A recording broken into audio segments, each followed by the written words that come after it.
Party का जो registration हमारा हुआ था वो भी अभी नहीं हुआ।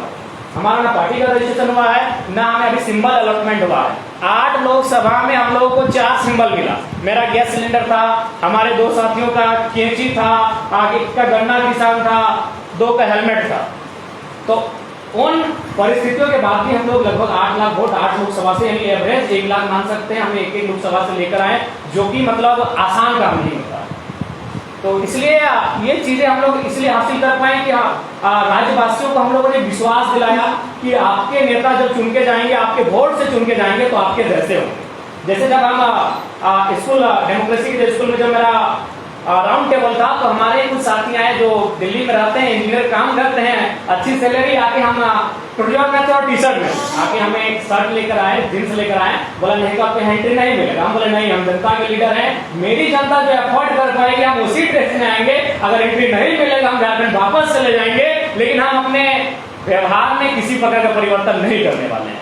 तो जनता को हम लोगों ने ये संदेश दिया कि आपका वोट है, क्योंकि जो तारीख थी वो 25 मई का तारीख था, 44 डिग्री का टेम्परेचर था, आप झुलसते हुए वोट देंगे और जो आपके बीच चुनाव जीत के जाएगा, अगर एसी के कमरे में जाकर भाग से बैठेगा तो आपका लीडर नहीं है। इसलिए आप अगर हम चुन रहे हैं तो आप विश्वास जताइए, हम आपके जैसे हैं और आपके जैसे बन के रहेंगे। और आपको ये भी मैं बताना चाहूंगा कि 2200 बूथ आता है, उसमें हम लोगों ने मात्र 1200 से 1400 बूथ में एजेंट रखा था। 1000 बूथ में हमारा एजेंट भी नहीं था। 1 रुपया हम लोगों ने बूथ खर्च के नाम पर किसी को नहीं दिया था कि 1 रुपया आप बूथ खर्च के नाम पे ले लीजिए, कुछ भी हम लोग नहीं दिए थे। बस हमने इतना कहा था कि अगर हम लोग चुनाव जीत जाएंगे तो अपनी 75% सैलरी जनता को डोनेट कर दें। हमने ये कहा था कि अगर हम लोग चुनाव जीत जाएंगे तो बाकी जो नेता हैं वो क्या करते हैं, पहले चुनाव जीतते हैं और सबसे पहले अपना जमीन लेते हैं। और मेरा भी मानना है कि आज के दौर में इंसान की सबसे अहम संपत्ति जमीन का टुकड़ा होता है, क्योंकि एक इंजीनियर गारंटी नहीं लेगा कि उसका बेटा इंजीनियर बनेगा। आज जो भाई लोग जेएनयू में पढ़ते हैं, जो बहन लोग जेएनयू में पढ़ते हैं, वो भी गारंटी नहीं लेगी उनका बच्चा जेएनयू में ही पढ़ेगा। जो डॉक्टर है वो गारंटी नहीं लेगा कि उसका बच्चा डॉक्टर बनेगा, लेकिन किसान गारंटी लेगा कि उसके पास खेत सलामत रहेगा तो उसका बेटा खेती करके जीविका उत्पादन कर लेगा। तो इसलिए मैंने स्पष्ट कहा कि हम लोग अपने क्षेत्र के बाहर कहीं एक जमीन नहीं। आज हमारे झारखंड या फिर बाकी जो स्टेट के लीडर है, आप भी देखते होंगे, ये फार्म हाउस इनका है, यहाँ से इतना दूरी तक 100 किलोमीटर तक 10 किलोमीटर तक यहाँ इनका साम्राज्य है। तो हमने जनता को विश्वास दिलाया कि अगर आपके लीडर हैं तो हमारा सारा चीज दिनचर्या आपके जैसा होना चाहिए। हम आपसे अलग कैसे हो सकते हैं? अगर हम में आपसे अलग जरा सा भी क्वालिटी है तो फिर आप अपना वोट हमें मत दीजिए, हम आपके लीडर नहीं हो सकते हैं। तो कुल मिलाकर एक झारखंड की धरती से एक सुंदर मैसेज आया है और उस मैसेज को हम लोग 4-5 महीने बाद विधानसभा के चुनाव है वहाँ हम लोग लेकर जाएंगे। और सबसे महत्वपूर्ण जो पैसे का बात आता है, जो हमेशा चैलेंज रहता है पॉलिटिक्स में, वो चैलेंज हमारे झारखंड में नहीं दिखा। और अभी भी हमें लगता है कि अगर हम गांव में जाएंगे तो किसी गांव में महिलाएं चावल इकट्ठा करके रख दी हैं, किसी गांव में वह आलू प्याज की सब्जियां इकट्ठा करके रख दी हैं। और मुझे लगता है अगर आज उन सब्जियों को बाजार में बेचकर हम लोग एकत्रित करेंगे तो शायद 10 से 15 लाख रुपया आएंगे। यानी विधानसभा की तैयारी हमारी अभी से हो चुकी है। तो सबसे महत्वपूर्ण चीज है कि आप जनता को विश्वास में कैसे लेते हैं, क्या आप उनके विश्वासों में ढल पाते हैं कि नहीं। और हम लोग पूरा 2 साल जो हम लोग का बिताओ उनके विश्वासों को हमने जीतने का काम किया। आज हम लोग जब चुनाव था लगभग 4 बजे 5 बजे सुबह तक हम लोग सभाएं करते थे, 7 बजे उठ के फिर चले जाते थे। और मैंने हम लोग इस प्रकार से अपना स्ट्रगल किए कि जनता को लगा कि हाँ ये बच्चे झूठ नहीं कह रहे हैं, जो ये बच्चे हमारे बीच आए हैं ये बदलने वाले लोगों में से नहीं हो। निसंदेह हमें जब हम लोग अपना ग्रोथ होने लगा तो दोनों राजनीतिक दलों ने हमें पर किया, इंडिया गठबंधन ने भी और एनडीए गठबंधन ने भी, क्या हमारी टिकट से लोकसभा का चुनाव लड़ेगा, आपको लड़ना ही है। तो हम लोगों ने स्पष्ट कहा कि देखिए आप दिल्ली में बैठ के झारखंड को नहीं देख सकते, आप दिल्ली में बैठकर हमारे झारखंड को नहीं देख सकते हैं। अब तो हम झारखंड की आइडेंटिटी के साथ आपके दिल्ली में प्रवेश करेंगे और दिल्ली में बैठकर आपसे सवाल करेंगे कि हमने 40% आपको खनिज दिया, बदले में आपने 40 मिनट का मीटिंग झारखंड के पीओ ने किया। तो आज इसीलिए उनको हम लोगों ने दरकिनार किया, उन राजनीतिक दलों को दरकिनार किया कि हम लोग जैसा भी होगा, क्योंकि हमारी जो ये राजनीति है वो चुनाव के हार जीत से ऊपर, चुनाव के हार जीत से बियॉन्ड की हम लोग राजनीति करने जा रहे हैं। हम लोग जहां से छोड़ के जाएंगे हमारी आने वाली पीढ़ी को वहां से स्टार्ट करेंगे। लेकिन आज अगर हम लोग अपने सिद्धांतों से समझौता करेंगे, आज अगर हम लोग अपने उद्देश्यों से समझौता करेंगे, तो फिर हमारी आने वाली पीढ़ी के पास जनता के बीच खड़ा होने का अवसर नहीं मिल पाएगा, वो जनता उन पर विश्वास नहीं कर पाएगी। तो हम लोगों ने प्राथमिकता दिया जनता के विश्वास को, हमने प्राथमिकता दिया कि जनता ने जो हम पर भरोसा जताया है वो जिंदा है। तो कुल मिलाकर ये लोकसभा का चुनाव काफी हम लोग के लिए एक सीखने के लायक रहा और झारखंड की राजनीति में एक बदलाव का संकेत भी देकर गया है। और हम लोग उम्मीद करते हैं कि विधानसभा का जो चुनाव होगा हम लोग बेहतर करेंगे। अब थोड़ा सा हम लोग बात करते हैं झारखंड के विषय में। देखिए झारखंड जो है उसके नाम में ही छुपा हुआ है कि झारखंड का असल अर्थ क्या है। झाड़ का मतलब होता है जंगल और खंड मतलब होता है जमीन। तो अगर हमारे राज्य को अगर देखा जाए और अगर हमारे राज्य को सुरक्षित किया जाए तो बस उसके नाम को सुरक्षित किया जाए, झाड़ यानी जंगलों।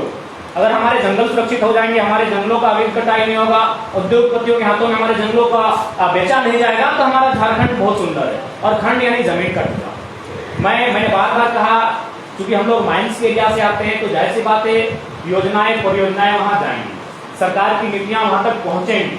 लेकिन हमने बार बार इस बात का दलील दिया कि जो भी अगर आप कोई योजना लेके आते हैं, अगर उस योजना के लिए आपको किसानों की जमीन लेनी पड़ती है तो आप कम से कम एक बेहतर पॉलिसी बना के जाइए, एक बेहतर विस्थापन की नीति बना के जाइए। अब बताइए 1942 में विस्थापित तुम्हें आज तक उनको न्याय नहीं मिला है, 1958 में विस्थापित तुम्हें उनको आज तक न्याय नहीं मिला है। तो फिर हमें तो कभी कभी सवाल मतलब मन में एक सवाल आता है कि वास्तव में ये लोकतांत्रिक देश है कि नहीं है। या फिर जो भगत सिंह चिंता जताते थे कि हम आजादी तो अंग्रेजों से छीन लेंगे, लेकिन ये आजादी भारत देश के 10% भूरों के हाथों में लटक के रह जाएगी। आज वो उनका जो विचार था, उनकी जो सोच थी, चरितार्थ हो रही है। आज 1942 का अगर मामला अटका हुआ है, आज हम लोग अपनी जमीन देने के बाद भी, हमारा गांव का गांव उजड़ने के बाद भी आज अगर हम लोग न्याय के लिए दर बदर ठोकरे खा रहे हैं तो कहीं ना कहीं एक सवाल होता है।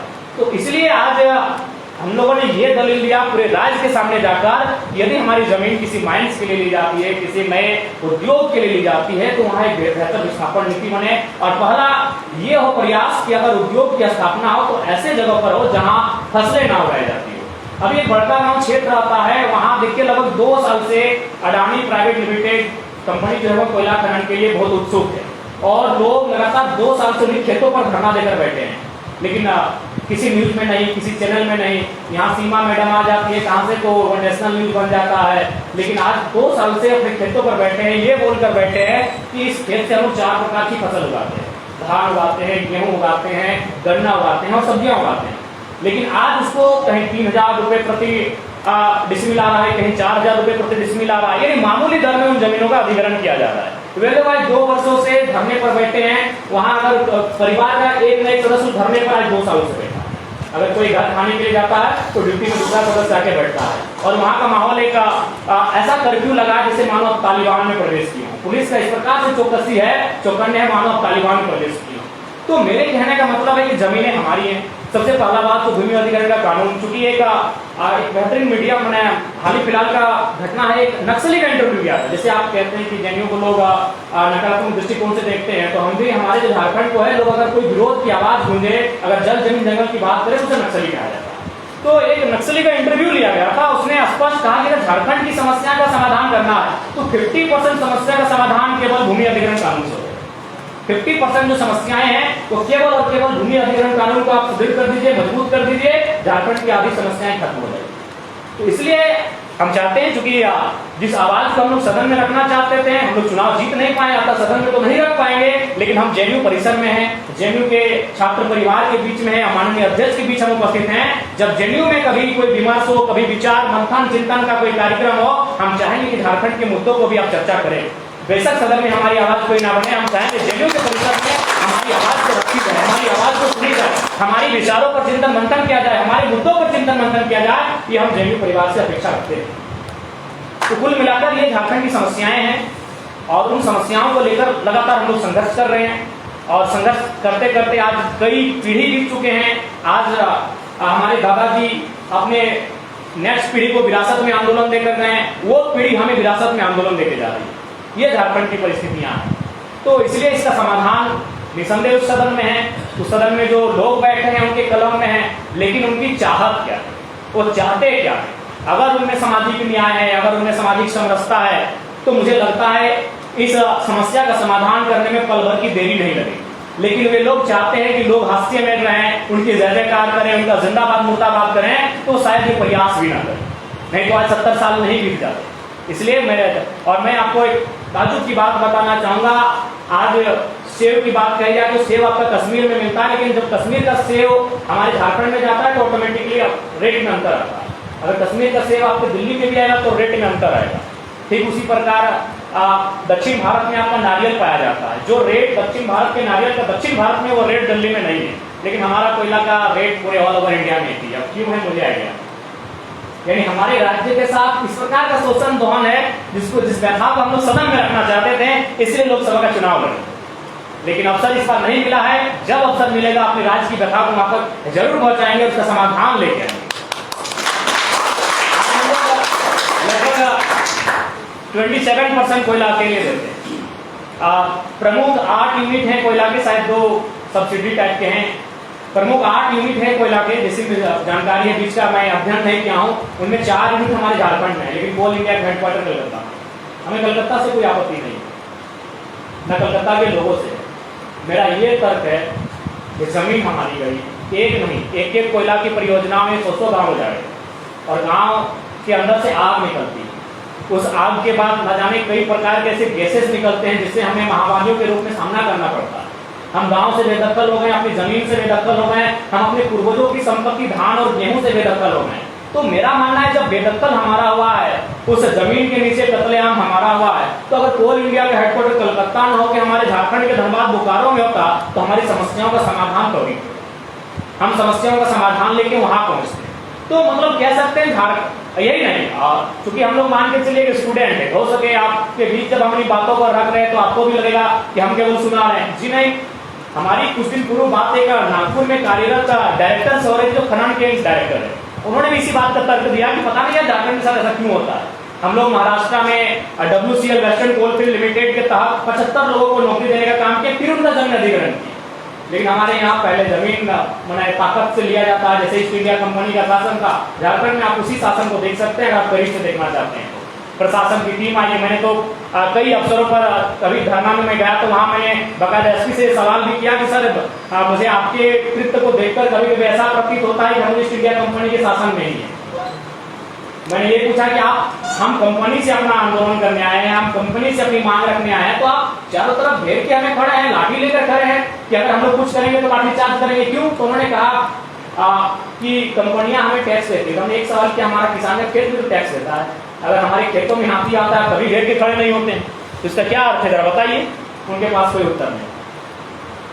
उन्होंने कहा कि नहीं, जो कंपनियां प्रोडक्शन करती हैं, आप कंपनियों में तालाबंदी करने के लिए आए हैं, आप कंपनियों में घेराबंदी करने के लिए आए हैं, तो भैया उससे क्या होगा, काम ठप होगा और बड़ा नुकसान होगा राजस्व का। ये कंपनियां टैक्स देती हैं जिससे देश चलता है। तो हमने मामूली सवाल किया कि हमारा खेत भी टैक्स देता है, हम भी मालगुजारी कटाते हैं, रसीद कटाते हैं, तो जब मेरे खेत में कोई जंगली सुअर आ जाता है, मेरे खेत में जब कोई जंगली हाथी आ जाता है, तब SP साहब कहे नहीं आते पुलिस का दल बोल लेके, तब हम कैसे मानेंगे गांधी का देश है भैया? हम क्यों ना कहे ईस्ट इंडिया कंपनी का शासन आज भी इंडायरेक्ट रूप से चल रहा है, चंद मुट्ठी भर लोग इस देश की सत्ता में कायम है और वे अपने अनुसार इस देश की शक्तियों का उपयोग कर रहे हैं। तो ये समस्याएं आज झारखंड की धीरे धीरे विकराल हो रही हैं। आज अगर उन समस्याओं पर कोई नजर नहीं दौड़ाएगा तो बहुत विकराल दृश्य सामने आएगा। हमारे वहाँ एक जादू घोड़ा आता है, उसे आप जनरल नॉलेज शायद पढ़े होंगे, यूरेनियम का वहाँ खनन किया जाता है। वहाँ का 2008 का एक बेहतर मैंने एक वहाँ सर्वे आया था जिसमें स्पष्ट है कि वहाँ लगभग 47% महिलाएं ऐसी हैं जो मैंने गर्भधारण नहीं कर पाती, इसमें खनन में कार्यदारी है। तो एक बार हम कह रहे हैं कि विस्थापन पॉलिसी लेके आए, अगर आपको खनन करना है तो आप उस प्लेस को चिन्हित कीजिए जहां आपको खनन करना है, और बकायदा उस गांव को कम से कम 5 किलोमीटर दूर बसाइए। ये तो आपको करना होगा। अगर आप जमीन के बदले जमीन उसको नहीं देंगे तो रहेगा कहाँ? क्योंकि आप जिस दर से जमीन का अधिग्रहण कर रहे हैं उस दर से वो नया जमीन नहीं खरीद पाएगा। 3 लाख 4 लाख में एकड़ जमीन खरीद ले, वो अगर मार्केट में जाएगा तो डिस्मिल का दाम 1 लाख रुपया है। तो वहां लगभग 47% महिलाएं ऐसी हैं जो गर्भधारण ही नहीं कर पाती। उसके बाद एक ट्रेजेडी क्या होती है कि उस यूरेनियम को खनन करने के बाद वो फिल्टर करने के हैदराबाद लेके आते हैं। बकायदा हैदराबाद में बड़ी अच्छे तरीके से उसको फिल्टर किया जाता है, और फिल्टर करने के बाद जो उसका बेहतरीन मटेरियल बचता है उसको प्रयोगशाला में भेजा जाता है, और क्या बचता है जिससे मैंने कुछ बीमारी फैलने की आशंका होगी उसे फिर झारखंड रिपोर्ट किया जाता है। तो ये ऐसा नहीं हुआ कि हमने केला दिल्ली में खरीदा, उस केले को लेकर मैंने चले गए नोएडा में बैठ के केले को खाएं और फिर रिटर्न छिलके को दिल्ली को सौंपने आए। कितना हास्यपात है। तो ये स्थिति हमारे राज्य के साथ है, और दुर्भाग्य इस बात का है कि मैंने जब देश का विचार विमर्श होता है वहां इन विषयों को स्थान नहीं मिल पाता। तो इसीलिए हम लोग लोकसभा का चुनाव लड़ने का उद्देश्य यही था कि अगर हम लोग चुनाव को जीत के जाएंगे तो जो इशू झारखंड के हैं उनको देश के पटल पे रखा जाएगा, जो देश का विचार विमर्श का थिंक टैंक बैठेगा वहां अपनी बातों को हम लोग पहुंचा सके। और पता नहीं दुर्भाग्य कहिए या फिर क्या कारण है कि आज भी जो हमारे झारखंड से उत्तर जो लीडर आते हैं बोल्डली उन बातों को रख नहीं पाते। क्योंकि जब मैंने कंपनियों पे सवाल खड़ा किया, मैंने तो कई अवसर पर टाटा में भी सवाल खड़ा किया है, नो डाउट दुनिया में उनका बहुत नाम है, लेकिन जिन्होंने जमीन दिया है उनके सामने उनका कोई नाम नहीं। मैं आपको बताना चाहूंगा, मैं झारखंड से आता हूँ और टाटा जमशेदपुर वगैरह टाटा के नाम से प्रसिद्ध है। आप वहाँ का जो धरातल का रिपोर्ट जानना चाहेंगे तो झारखंड जा सकते हैं। बाकी दुनिया में उनका बेहतरीन नाम है, नो डाउट, मैं उनके नाम पे कटौती भी नहीं करना चाहूंगा, लेकिन जिनके कारण जिन्होंने जमीन देकर टाटा को बसाया उनके बीच आप जाइएगा वहां नकारात्मक न्यूज मिलेगा। तो बकायदा मैंने वहां भी सवाल खड़ा किया। तो जब मैं इंटरव्यू देने जाता हूँ, मैं न्यूज के सामने बैठता हूँ, तो ये लोग पहले कैमरा वॉक करने के बाद पूछते यार तुम क्या हो, इंसान ही हो ना, तुमको डर नहीं लगता? हम एक ही लाइन कहते हैं कि सूरज का भी अंत होगा, धरती का भी अंत होगा, हम तो 60 साल की आयु जीने वाले हैं, हमको किस बात का डर है? जब तक रहे झारखंड की आवाज को जोरदार तरीके से कई अवसरों पर न्यूज वाले मुझे खुद कहते हैं कैमरे को ऑफ करके कहते हैं तुम्हें डर नहीं लगता, तुम डायरेक्ट अटैक करते हो। हम बोले हम तो जो उनका तथ्य है, तर्क है, जो हमारे पास आर्गुमेंट है, उनको हम तो पहले वेरीफाई करते हैं, सत्यता की पुष्टि करते हैं, फिर उस बातों को रखते हैं। तो इसलिए आज नो डाउट आज जिस चिंतन मंथन के लिए हम लोग आए हैं, जो स्थानीय मुद्दे, सही बात है स्थानीय मुद्दे एक्चुअली उन पर नजरिया, बाकी जो हमारे मुद्दे हैं वो स्थानीय नहीं, वो तो नेशनल इशू। माइंस स्थानीय नहीं है, भूमि अधिग्रहण स्थानीय नहीं है, डिस्प्लेसमेंट स्थानीय नहीं है, जो भी हमारे मुद्दे हैं वो स्थानीय कहाँ, वो तो नेशनल इशू का पार्ट बनने वाले मुद्दे हैं। अगर हम भूमि अधिग्रहण की बात करेंगे तो भारतीय संविधान अनुसूची 9 का विषय है, तो अनुसूची 9 स्थानीय विषय कहां से हुआ? हम माइंस एक्ट की बात करेंगे, कंपनी एक्ट की बात करेंगे तो वो सेंट्रल इशू है, वो स्थानीय विषय कहां से रहा? एक्चुअली नजरिया लोगों का नकारात्मक रहा है। उस नकारात्मक नजरिए को हम लोग बदलने के लिए एक सार्थक प्रयास करने के लिए घर से निकले। अब क्या होगा नहीं होगा ये तो भविष्य गर्भ में है, लेकिन इतना है झारखंड की मिट्टी हमेशा आंदोलन की धरती रही है और हमेशा आंदोलन से उसका सामना रहा है। अंग्रेजों का भी हमने जब अंग्रेज आधुनिक तोपों के साथ आते थे, हम लोग पौराणिक तीरों के साथ उनका मुकाबला करते थे। हम उस मिट्टी के उन लोगों के वंशज हैं। तो जब तक हम लोग की सांसें हैं, जब तक हमारे जुबां है, जब तक हम लोग हैं, अपने झारखंड के साथ जो अत्याचार हो रहा है उस पर हम लोग बोलेंगे, उस पर आंदोलन करेंगे और उन विषयों को देश के कोने कोने तक पहुंचाने का हम लोग प्रयास करेंगे ताकि उसका कहीं से समाधान निकले। आज एक राइटर है, नाम है ज्योतिलाल महतो, जो पुरुलिया से संबंधित है, उन्होंने एक बड़ी मार्मिक लाइन लिखी अपनी एक किताब में, झारखंड के विस्थापितों का दर्द, कि हम लड़ते लड़ते अशांत हो चुके हैं, कि हम लड़ते लड़ते अशांत हो चुके हैं, अब हमें छोड़ दिया। ये लाइन वो कह रहे हैं तमाम उद्यमियों से, ये लाइन उनसे कह रहे हैं कि जो सत्ता की गलियारों में रह के हमारा दोहन करते हैं। बड़ा मार्मिक लाइन लिखा है कि हम लड़ते लड़ते, हम 150 सालों से 2 सालों से लड़ रहे हैं और लड़ते लड़ते हम थक चुके हैं, अब हमें शांत रहने दिया जाए। हमें दामोदर की नदियों के किनारे, हमें स्वर्णरेखा नदियों के किनारे शांत रहने दिया जाए। हम अपने खेतों के सहारे, खेत खलिहानों के सहारे, इन बहते हुए नदी के धारों के साथ जीना चाहते हैं, हमें शांत रहने दिया जाए, हम अब लड़ना नहीं चाहते। ये परिस्थितियां हैं हमारी। आज कई वर्षों से हम लगातार लड़ाइयां लड़ रहे हैं, लेकिन हमारे विषय को ना कोई सुनने वाला है, ना उस पर विचार चिंतन मंथन करने वाला है। तो इसलिए हम आशा करते हैं आज जेएनयू परिसर में खड़े होकर कि जब जेएनयू में किसी प्रकार का चिंतन मंथन हो तो हम चाहेंगे कम ही समय मिले, कुछ ही समय मिले, हमारे झारखंड के इशू पर भी बात हो, हमारे झारखंड के लोगों के साथ जो समस्याएं उत्पन्न होकर आ रही हैं उन समस्याओं के समाधान पर बात हो। मैं इसकी अपेक्षा करता हूं और ज्यादा समय नहीं लेंगे क्योंकि झारखंड की व्यथा इतनी है और मुद्दे इतने हैं और आज के विषय पर बात भी इतने हैं कि शायद रात खत्म हो जाएगी। तो खैर आप सबों का प्यार मिला, आप सब सुने और दिल्ली जैसे शहर में हम लोग गाँव के लड़के को सुनने का अपने काम किया, उसके लिए सभी का अभिनंदन करते हैं, आभार करते हैं, जोहार करते हैं।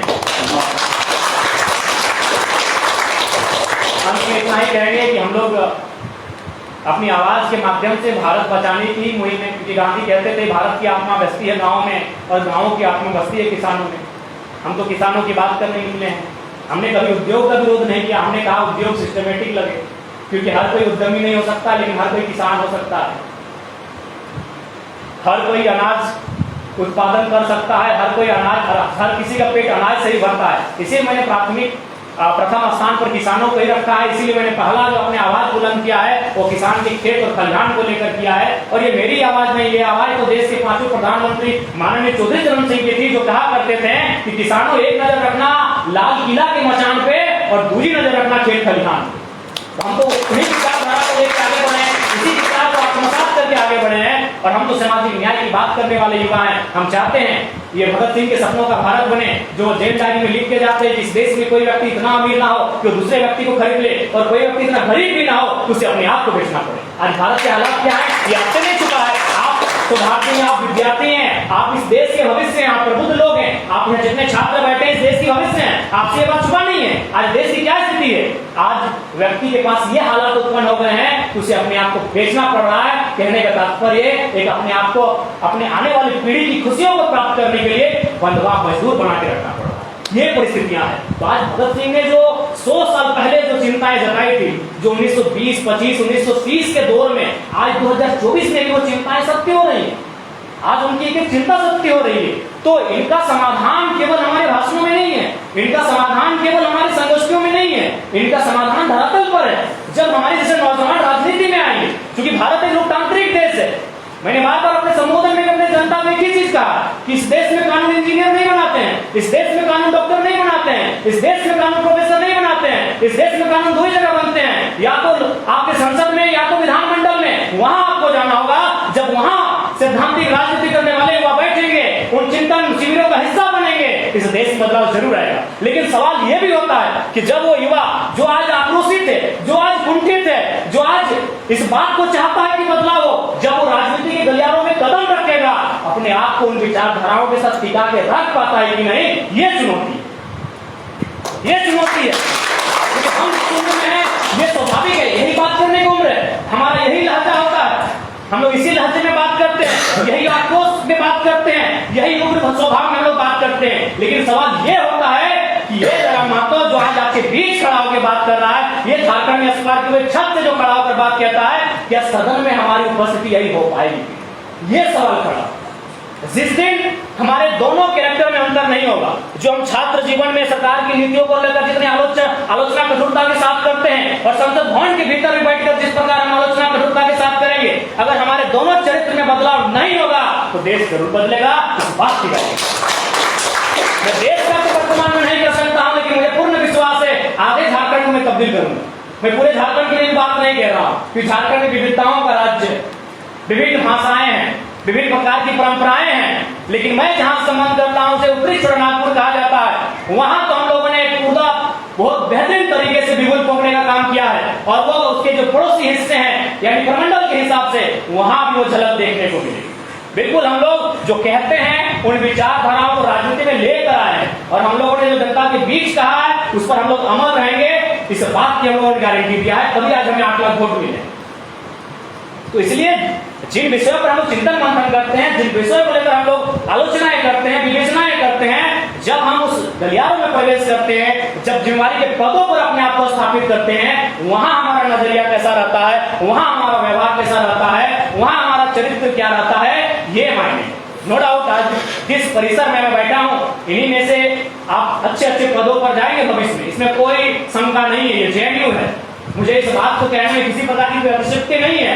मुझे पूर्ण आशा है कि आप लोग जब यहाँ से निकल कर जाएंगे, अपने शिक्षा को ग्रहण करने के बाद जब जेएनयू के परिसर से बाहर निकलेंगे, निसंदेह आप भारत सरकार में या अपने राज्य सरकार के ऊंचे पदों पर स्थापित होंगे। बहुत सारे हमारे साथी राजनीति में अपने आप को स्थापित भी करेंगे, लेकिन आज जैसा आप हैं वहां जाने के बाद अगर ऐसा रहेंगे तो मुझे लगता है यह देश जरूर बदलेगा, और बदलना चाहिए, ये देश बदलना चाहिए। नहीं तो आज जो परिस्थितियां सामने आ रही हैं, जिन परिस्थितियों से हम सामना कर रहे हैं, अगर ऐसा ही रुक रहा है इन हवाओं का, तो 20 वर्षों में 25 वर्षों में हमें ऐसा प्रतीत होगा कि इनसे बेहतर कांग्रेस है।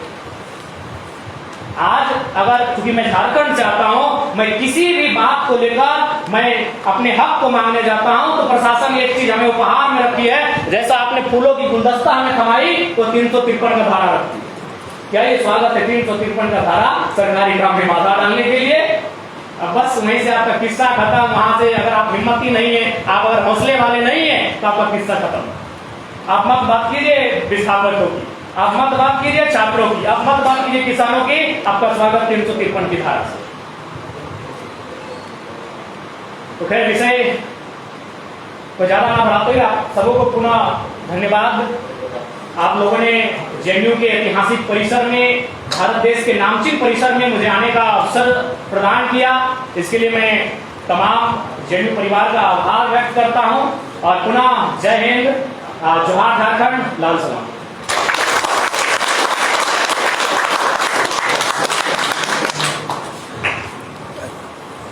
बहुत बहुत धन्यवाद जयराम। अगर इनको समय दिया जाए तो मुझे तो लगता है कि रात भर बातें कर सकते हैं, और बट समय का अभाव है। और इन्हीं दिए गए समय पे उन्होंने झारखंड के मतलब पूरी पीड़ा को हम सबके सामने